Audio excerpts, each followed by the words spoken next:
Hey everybody! I started reading this book by Curtis Jackson, Curtis 50 Cent Jackson, also known as 50 Cent, famous rapper. Um, the book is called Hustle Harder, Hustle Smarter. I want to talk to you about chapter one, just give you kind of a summary of some things that he said in the chapter. The chapter is called Finding Fearlessness. But before I do that, if you like the video, please don't forget to subscribe to the channel. Don't forget to like the video, leave a message. So, finding fearlessness. I'm just going to go right down and talk to you about some of the things he said in the chapter. So, in the beginning of the chapter, he gives a story about this guy who he knew who used to take these really dangerous selfies, and he would like post them on his social media and get all these likes and stuff like that. So he made it like got famous by doing that. So 50 Cent decided that he would do that once. He went up on this roof, and on the roof there was this long like big thing like a pole or something that was on top of the roof that went up like three more flights, three more stories. He climbed up the structure, he said, and he took a picture, not on the roof but on the top of this structure, way up in the air. So he said that was like helping him to conquer his fear. Um, he says he learned to conquer fear at an early age when his mother died. His mother passed away at an early age. He says that being comfortable is a definite way to kill your dreams. He says, don't let fear hold you back. Like I said, he lost his mother at an early age. He started boxing when he was young. He talked about being in the gym one day, and this drug dealer basically and his bodyguard walked in. I believe the bodyguard started to punch one of the punching bags, and he said everybody in the gym was quiet because basically everybody was kind of like scared of these two guys. But he said something like, "Hey," he said something kind of like to the guy, like, "Man, you hit that bag pretty nice, but bags don't hit back." And I think everybody held their breath when he said that because they expected the guy to get all upset. But the guy took it okay, and he just like kind of joked about it with him. This guy ended up coming back and taking care of a lot of needs that they had in the gym. He says that we need to learn how to turn moments of fear into action.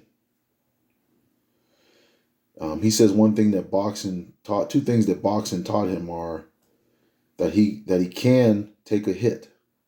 He can take a hit in the face. And he says another thing it taught him is if you don't want to get hit, then you need to learn how to do something about it so you won't get hit. He says punches will come in life. So we must learn how to survive the punches and keep on fighting in life. So we can apply that to a lot of different things, basically. He spoke about the pain of being shot and how much fear that created. Like just the pain that he had to deal with after being shot. He also talked about how like he could have, given into his fear and not gone back to his grandmother's house after he got shot. He could have moved somewhere else and just got away from the whole situation. He said, but he basically went right back to his grandmother's house and to face his fear, even though the guys that shot him probably were still living around the area and it may happen again. He says, when it comes to fear, we must learn how to acknowledge our fear, and we must learn how to make a plan to overcome our fear. He says one of the things he had to do after he got shot was the doctors instructed him to do like a rehab routine, which involved jogging. He says that, but he didn't want to just jog by himself because he knew it was a possibility that something could happen with these other guys that shot him in the neighborhood. So he took one of his buddies with him, and he also started taking a gun along with him when he went jogging. He says that he talked about how he never met his father. Once again, his mother died at an early age. He stayed with his grandmother. He says, but that household was full of dysfunction, and his family that stayed there, that was just dysfunctional. He talked about his son being born. He had a dysfunctional relationship with the mother, which led to him, he still doesn't have a good relationship with his older son, he says. They barely speak. They don't even really talk to each other. No relationship at all. He has another son named Sire, who he does have a good relationship with. He says he's involved with his life and things like that. He said that's one of the biggest things for him is to be involved with his son's life.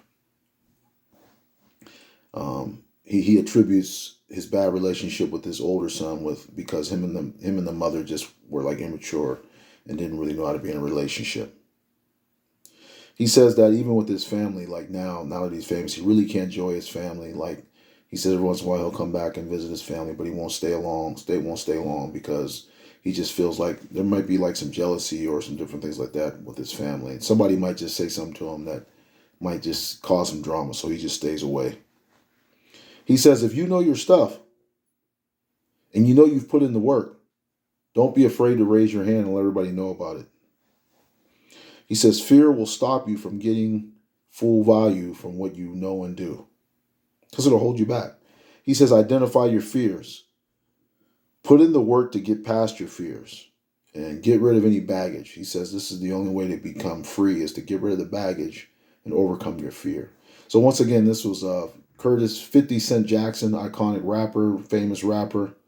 50 Cent, this is chapter 1 of his book called Hustle Harder, Hustle Smarter. The chapter is called Finding Fearlessness. Once again, like the video, subscribe to my channel, leave a message for me. Peace.